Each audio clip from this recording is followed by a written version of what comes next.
Okay, I am live. Sorry about the late start, everybody. Was not my goal.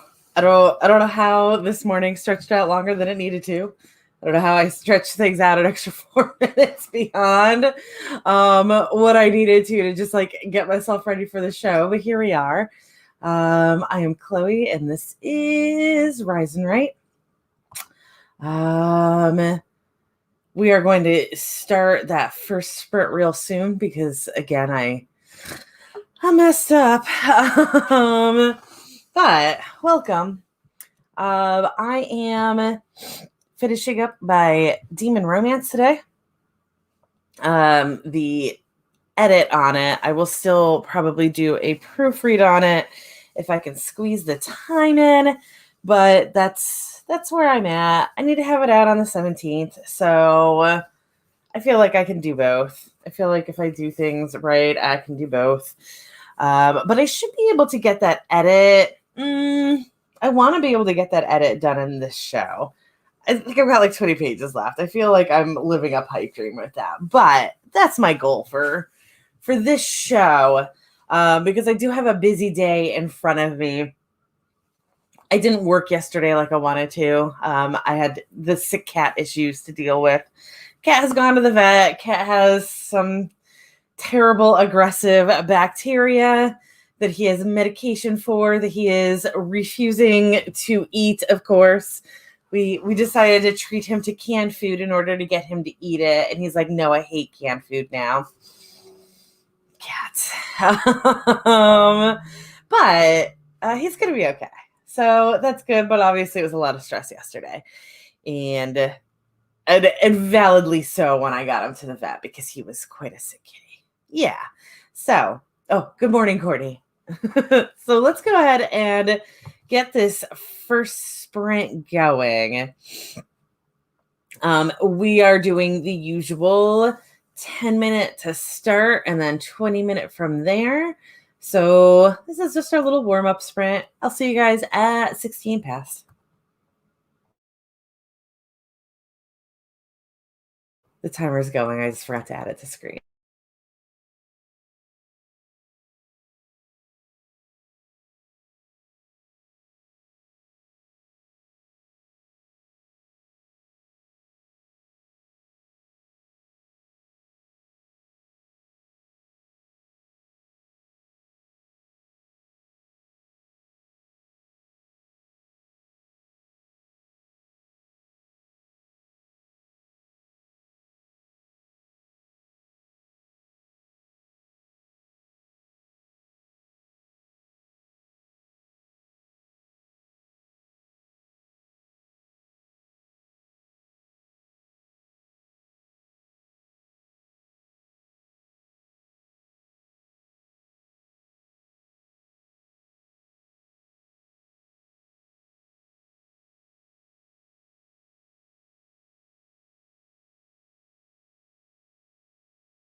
Okay.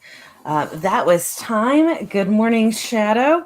Let me know what y'all got done. I edited a couple of pages. Also, I realized that I only have 12 pages that are left to be edited. So I feel like I will definitely be able to finish this morning in these sprints. Excuse me while I yawn. I'm sorry that I'm like this. Oh, I'm sorry that I'm like this. Okay. I'm fully awake, I swear. But yeah, so I feel like I'm going to be able to finish this today, this morning. Good morning, Elizabeth and Anna as well. Yeah, so once I get this finished, I have to make the book cover as well. So that'll happen later today, I think. And I need to edit some of my shorts for Medium. So that's what I'm going to be looking at for the rest of the day. Hopefully get myself a little bit caught up on these projects, even though I do have a busy day in front of me. I've got some gardening. My roommate's mother is closing on a house and is having a little reception for it this evening, I believe, as well. So busy day, but hopefully I can get my stuff done. With everything going on yesterday, I didn't even get my dang Medium short written yesterday. So I'd love to also write 2 today as catch up. I don't think that's going to happen. Also, I am now 5 days into this Medium experiment. I've made, I don't know, $2 or $3, which I am not complaining about by any means. I am brand new on there. I don't have a backlist. I was not expecting to make $100 my first week by any means. My only irritation is, I'm sure that many of y'all know that I am a bit of a data whore. I love getting as much information as possible, and I like it to be presented to me in a reasonable fashion. As best I can tell with Medium, there's no way to get like a grand total of how much I've made. The way that they do this, let me see if I could do a little share screen. It'll be easier to give a visual of what on earth is going on here. So if that was the wrong button. Let's see, share screen, application window, upside down wedding cake, allow that. We're going to start with some upside down wedding cakes and then immediately move into Medium. Yes, upside down wedding cakes are really dumb looking. Okay, so with Medium, somebody else might know better than me. There might be some other way of doing it, but like there is a stats tab. And if you go to stats, this is what the stats page looks like, which is a decent looking stats page. I just uploaded this one, so it's not really doing anything yet. But so for my just like general stats, I've got the number of views, the number of reads, and the number of fans that I've gotten today. None of these numbers go into how much money I make on these. The amount of money that I make is based entirely on this member reading time, I believe, as best as I can tell. And to confirm, well, I guess they're all going to look like this little peak and valley thing. So like I do have an actual earnings right here. I made $1.24 off of this one story. But I don't, if I guess we could do some math. Member reading time was 19 minutes and I got 57 cents. And then for 26 minutes, I got 60 cents. So it's not 100% correlated, but that's basically it. And there is no way to see that stat here, as far as I can tell. I literally have to go into every single story to see how much I have earned from it. And that is insane. I'm assuming that like once I get going with this, I'll have some sort of an invoice thing. But as for now, it appears that I have to go into every single one of them to see how much I made. And this is something where I'm posting every single day, and that's what's recommended. It's not like I'm hitting the wall hard on this. That's absolutely what I'm told to do with it, is to publish every day, every other day, very frequently. Which means that in 30 days, I will have 30 stories listed here. And certainly I can't go into every single one of them and like figure out how much I made for the day. This is insane. I don't know. It's real dumb. But anyways, that's my frustration with Medium right now. One of the others in my group have made a complaint, like before I actually started publishing on Medium, had made a complaint about how messed up Medium stats are. And I just didn't understand it until I was here in the thick of it. So that's my complaint. Let's go ahead and get our next sprint going. Also, Shadow is wishing they haven't awoken at 5:30 a.m. the past 2 days. I get it. I got 5 hours of sleep last night for no reason except that I didn't go to bed until late, totally fine. And then I woke up at 7 this morning for no reason. I didn't need to wake up at 7. I wake up a lot. I'm a light sleeper. But I woke up and I couldn't go back to sleep. And I was like, all right, I guess I'm up now. And I'm going to go ahead and get our next sprint going. Again, we are going for 20 for the rest of the show. Wrong button, as per usual. So I will see you guys at 10:43 Eastern time.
Okay, I'm just going to do this little bit of formatting so I don't lose my place.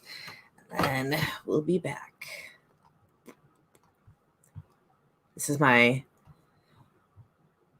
first read through since I compiled it for Word from Wavemaker, which is what I wrote it in. So I'm just trying to get the paragraphs in. Wavemaker doesn't do any sort of paragraph thing. They put in a little, we call them hashtags now, pound signs, grids. They put one of those in between each scene, but it doesn't do anything to even distinguish between like scenes and chapters or anything. So it's all fresh, which I don't necessarily care for, that they don't carry over. But that's okay. Like in the grand scheme of things, I can figure out where chapters go. It's a little nicer to have it in a novel writing program because it's a little clearer than Microsoft Word about like how long the chapter actually is. Right now, I kind of bounce back and forth between. Oh, that ended up being the right length. I kind of just bounce between chapters to see how long they are by page. And it's nice. Like I just talked about this the other day on the show, but I certainly don't like aim to have all of my chapters the exact same length, but it is a lot easier to do the calculations when, when you can actually, or like figure out where their chapters are supposed to go, when you can actually see how many scenes are in the chapter and how long those scenes are, but just like clicking on them and not having like a place that you're worried about holding because of the formatting. Anyways, oh shit, I'm also in the wrong window. There we go. Hey, I'm big now. And the dawdling writer joined us during that sprint. Welcome. Happy Friday. I hope you're having a good Friday. Good Friday. Just, one of those things. You say those words and then you're like, oh, that's a whole other thing. And then Shadow got 95 words in a new blog post for Monday. I feel like 95 words in a blog post is more impressive than 95 words in a novel. Not that any victory should not be applauded, but as somebody who hates blogging, 95 words, well done. You're like, a quarter of a way through a blog, probably. And Elizabeth wrote 784 on an outline for that one. That's also very well done. I finished a chapter and I don't know. I think obviously I finished a scene. I'm pretty sure that was a fairly fresh scene. And I'm now at 92 pages, 6 pages to go, which I don't remember what I was at before. Dang, I had all those numbers. I'm gonna have a bad number day. Not bad number as in bad stats, but like bad at remembering numbers. But I got 6 pages left, so I might actually be able to finish them in the next sprint, which would be super fantastic. Because then I can absolutely jump to that editing that I need to do. And if I can get,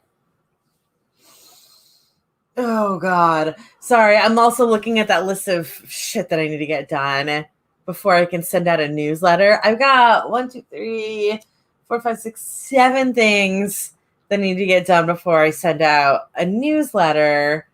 And the editing for Medium is not one of those things. It needs to get done. Like, I can't just like brush it off. I don't have anything else that's edited. Everything else that I have is rough. So like, it is what it is, but I still need to do it. Why do I have a message request? Sorry,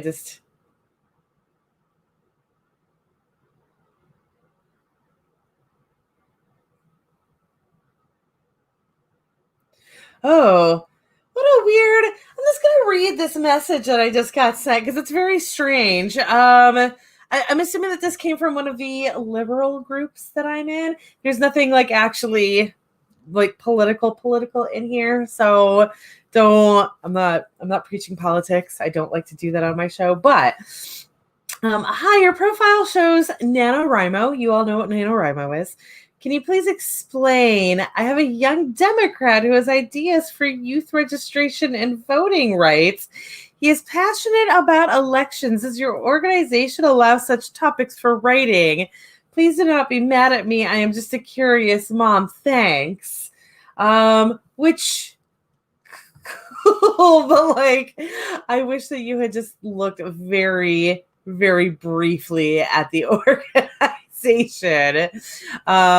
It's weird that like she went through the effort of looking at my profile, but not actually like looked up at oh, sorry.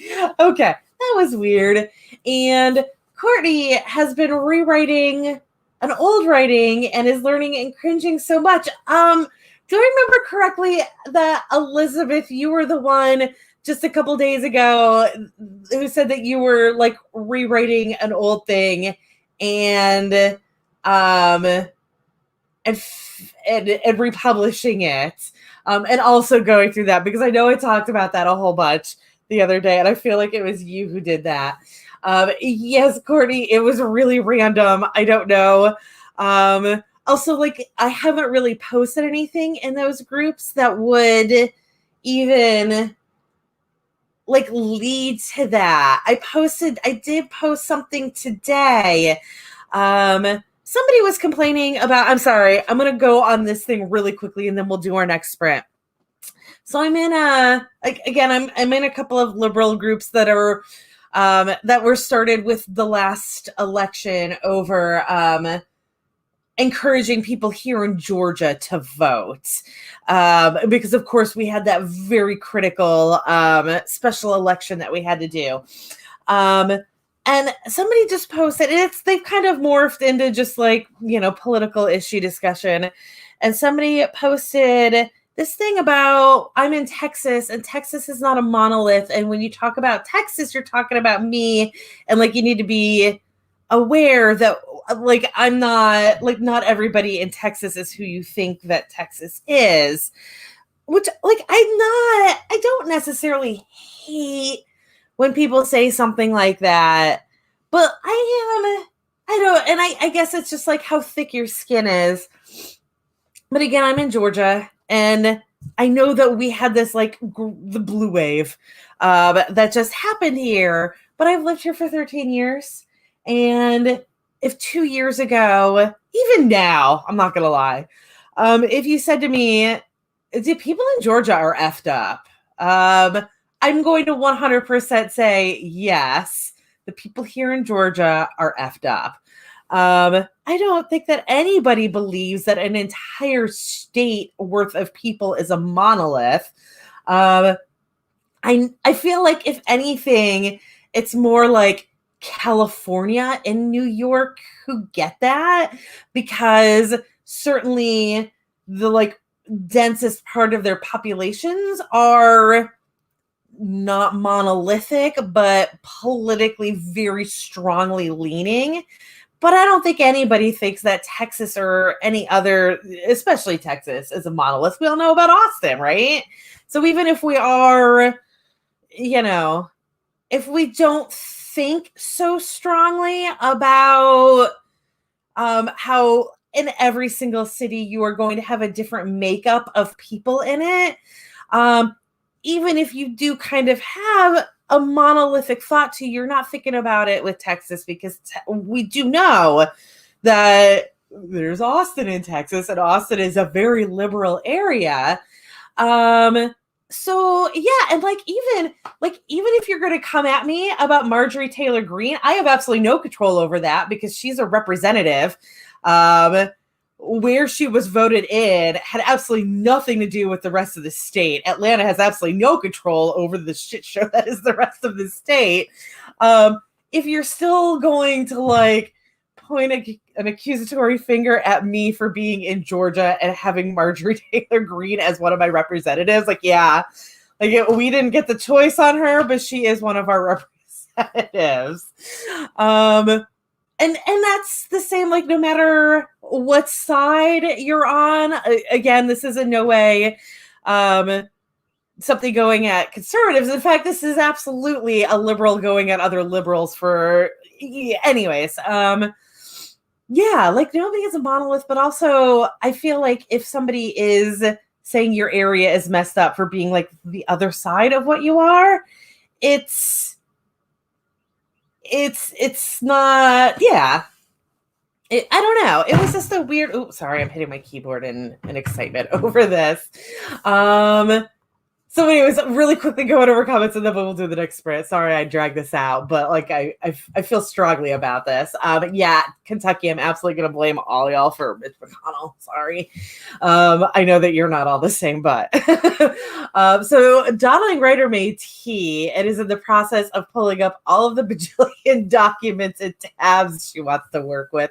Understandable. Rosalind is in California. Yeah, this is something that happens to an extent everywhere, but I feel like people with any brain cells at all understand that, we see those numbers. Even if I don't know what California was, but even if like California was 70% Biden, there were still 30% that were Trump or whatever. Math. Oh, hello, fellow Georgian.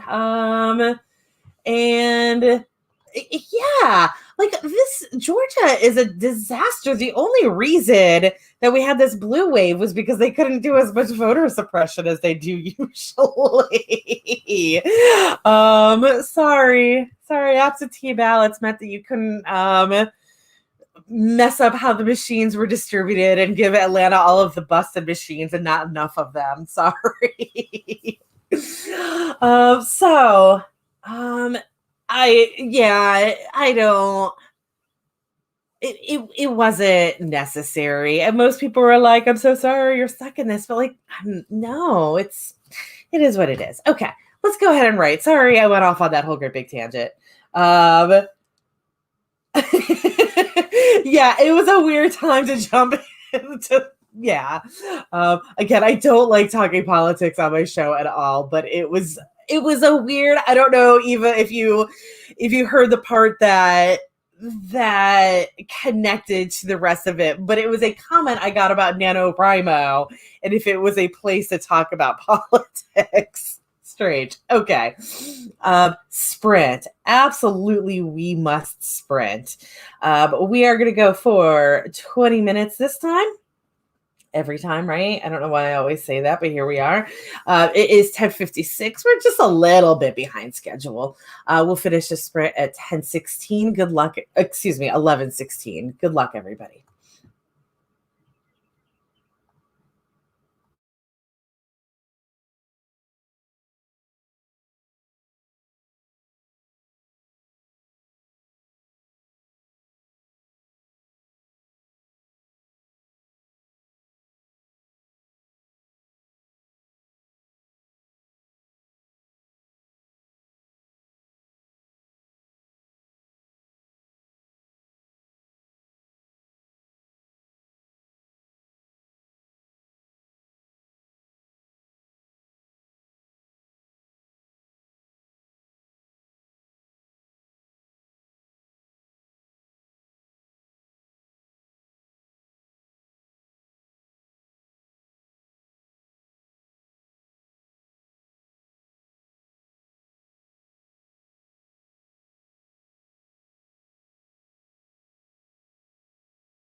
Okay, that was time. Let me know how you did. I am on my second to last page. So I didn't exactly finish in that sprint, but I am super close. I am almost done with the scene. I just have basically an epilogue scene. I don't think I will mark it as an epilogue. I don't know. How do you guys feel about epilogues? I don't. It's probably like a genre thing, but I don't care for epilogues unless, like, if it takes place well into the future, I'm okay with it. But if it's just kind of that like wrap up scene, like in this one, in this novel, it's a romance, but it centers around this whole goal of making one of the characters a prince of hell, so that there's 7 princes of hell, except there's only 6 right now, and there's supposed to be 7. So they're making a character a prince of hell, in order to make a waypoint where people from Earth and heaven can enter hell to like meet, because there's a 3 worlds wide pandemic going on. I came up with this before everything happened, I swear. But anyway, so the entire story is based on making this character a prince, the like trials that he has to go through to become a prince of hell. So the second to last scene is of him becoming a prince of hell. And then there is this final scene of them actually making this waypoint. That was the whole reason that they were making him a prince to begin with. So this would happen a couple days later, if that. And it's not a scene that's critical to the story. It's definitely kind of an epilogue feel, but I don't think it needs to be an epilogue. It's a valid scene that's there. It's not like revisiting characters a year later or whatever, if you've got one of those, and especially like in romance, if that's what you do, where you write their happily ever after, and then you add an epilogue that is their after, that's like, you know, their wedding day or their kids have grown up or whatever. That's fair. But I just feel like a lot of epilogues are like 2 weeks later. Shall we I don't know. I feel like it's not really a valid epilogue at that point. That it could just be a final scene, a final wrap-up scene. Anyways, that's just me. How do you guys feel about epilogues? If you guys like epilogues, I'm not going to argue with you. I promise. I realize that this is a weird, like, personal thing of mine. Also, Shadow got 667 more words. That is on a blog post, right? That was what you said you were working on? Yes. So it's going to be a nice big blog post.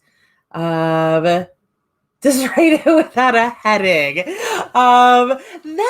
So I do have one book in this series that has a final scene that is not labeled as an epilogue, but it is not like, it's got its own, it's called Falling, I believe is what it is.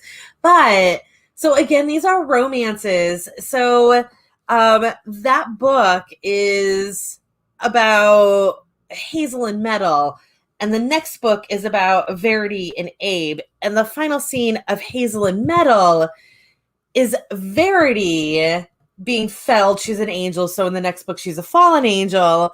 So it's that scene, Fallen, is almost the prologue to her book. She's felled because of events that happen in Hazel's book. So it makes sense that her felling is in Hazel's book, but it is the setup to her book. So yeah, and that one, and that's why I didn't call it an epilogue, because I felt like it wasn't really an accurate name for that scene either. And it could just be one of those things where I am very rigid in what my definitions of prologue and epilogue and other stuff are. I'm rigid in my definitions. Yes, okay. Sorry, I was making sure that was an R, not an is statement. Yes, that's right. I was grammar checking myself. Anyways, so it could just be a me thing, but like I feel like epilogue should only be used when it's an actual epilogue and not just the final scene of a book. Okay, so let's go ahead and and then let's see. Eva says, I start from the first page with the story and stop when I'm bored. Epilogue or final chapter or page break and be the same to me. The end. That's fair. Yeah. So and yes, it was absolutely a teaser. Like I needed to state it in that book. It wouldn't have made like it would have been terrible to leave that hanging in the air. Because a few scenes before that she is most likely going to be felt and they are trying to stop it from happening. So like it absolutely needed to be wrapped up in Hazel's book, but it was really setting this. Anyways, okay, let's do our next sprint. It's 11:23, so I will have 2 more sprints, this one and one more after that. We're just gonna run a little bit late today because I've been going on rambles today, but that's okay. So we're gonna write for the next 20 minutes. I'll see you guys at 43 past.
Okay. Oops. There we go. That was time on that sprint. We will be doing one more sprint. Hey, Sako, thank you for joining for the end of the show. We got a little bit more to go. Dawdling Writer just put up a really interesting question. What is your favorite idiom? And do you know how the idiom originated? Let's enunciate that properly. I mean, it is definitely an idiom. It's just not an idiom that really has an origin tale. But my favorite is absolutely bless their hearts. But from the South, or a fairly long time a resident of the South, you probably don't know that in the South, it is absolutely an insult, and we just called you stupid. So that is a favorite of mine, just because it's so sneaky. And every once in a while, I do hear it get used outside of the South, and they don't understand. Like, I've absolutely heard it used as a legit, like, blessing. Like, oh, they're okay. No, bless their heart means that you done fucked up. Usually it's a mild thing that you've done, and it's literally, usually it is, the person is sweet. You like them, but they do dumb things. That's usually where bless their heart comes up. Like, if it's somebody that you consider an enemy, you wouldn't say it. But yeah, that's it. So that is just my favorite saying. And it's fun. Like, I know that there are good ones out there.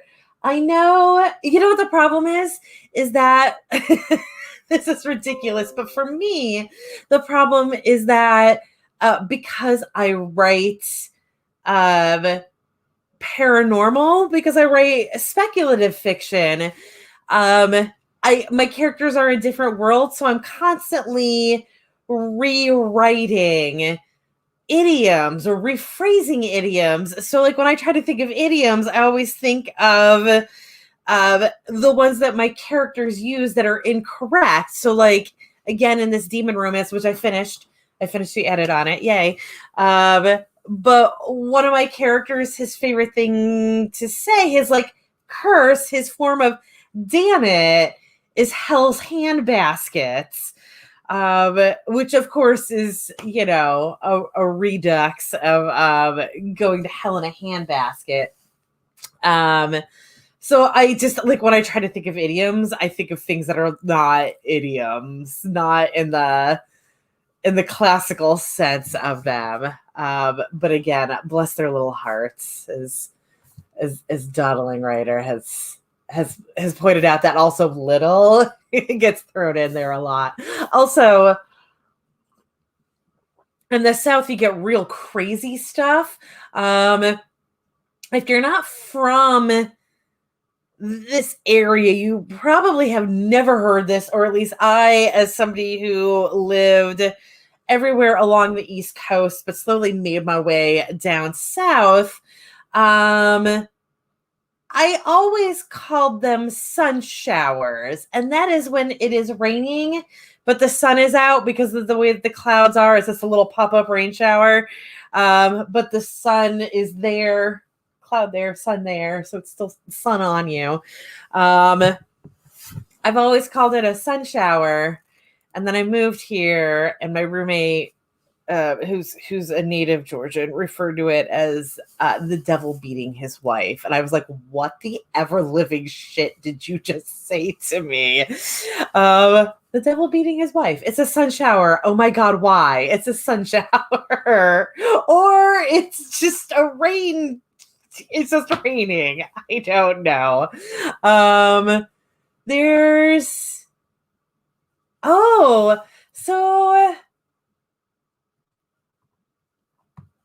This is an interesting one. Donnelly said, I think the first one that caught my attention as a little girl was dead as a doornail. It just didn't make any sense to me because doornails were never alive. And I am betting that one has a really interesting origin tale. Um, One of my favorites, or one of my like favorite things that happen with these idioms is a lot of them we assume that we know the origin for them, or it seems like it makes sense. And then when you find out the truth behind it, it actually is completely off from what you think. The one that I always think of with this, there are tons of examples, but the one that pops into my mind first always is the bitter end. That word bitter is not the word bitter that you think it is. It's not the flavor or the emotion, so to speak, but it's actually referring to the end of a rope. And there are more specifics to it that I can't think of off the top of my head right now. But like, those are the ones that fascinate me. It's just that, like, when you find out that it has absolutely nothing to do with what you always thought it did, or there are some that have been warped into something else, and that might be the case with bitter end. I don't think so. I think bitter was actually the original term, but like there are some that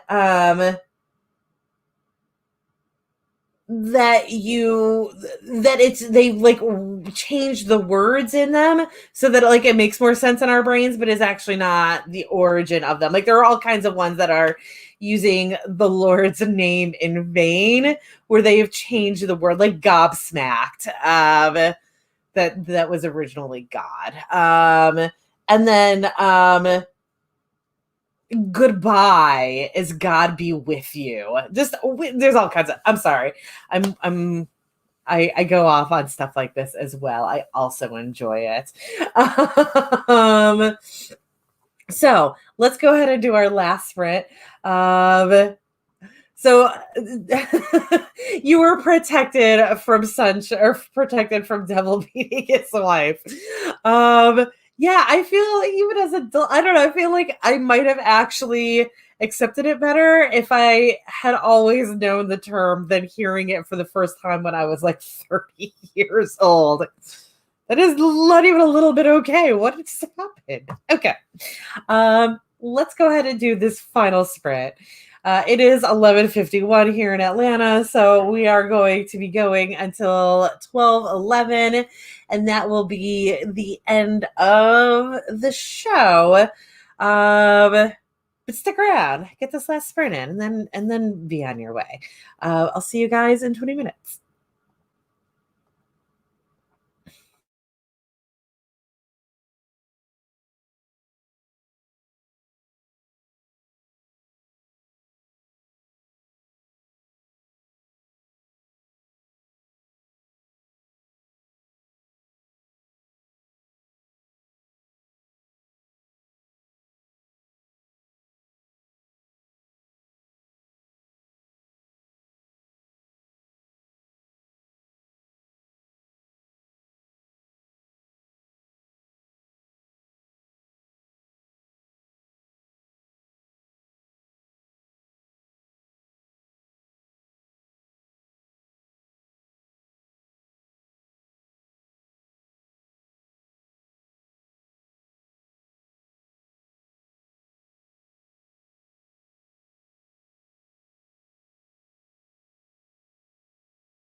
Okay, that is time. That was our last sprint. I spent the entirety of that sprint quick masking an object for a book cover, and I probably got about half of the masking done on it. So this book cover is going to take a while, and there are two of these objects that are almost identical. They're horns, like a ram's horns. But like I need both of them quick masked because, of course, shadow and light highlights. It's not like I can just duplicate them, even though they're almost identical. So I'm setting myself up for like a whole shitty afternoon of quick masking. That's okay. I'm good. Also, yes, Courtney, we were not talking about Southern sayings per se. We were talking about our favorite idioms. And of course, all of the best idioms come from the South, including I am sweating like a whore in church, which I don't know if I've ever actually said it before, but I have many friends who love to say that one in the summer.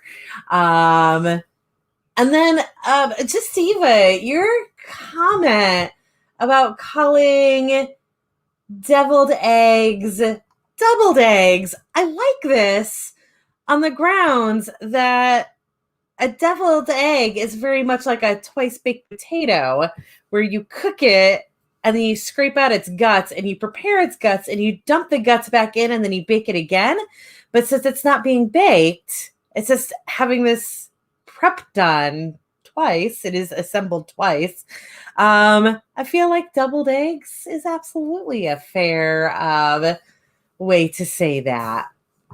But yeah, Southern phrases are great. They're insane.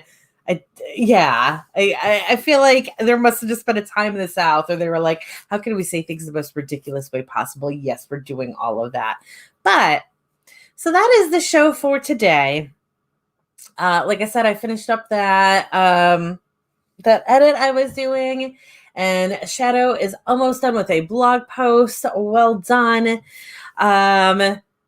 I'm going to be probably not here this weekend, but I will be back Friday for the usual Word Stitch Monday 4 to 6 p.m. hopefully with Sandy.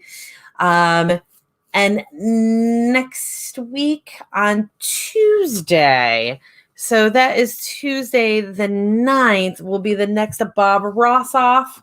That one will be only on Twitch. So if you subscribe to my Twitch channel, linked below, on Tuesday evening, I believe we have it scheduled for 7.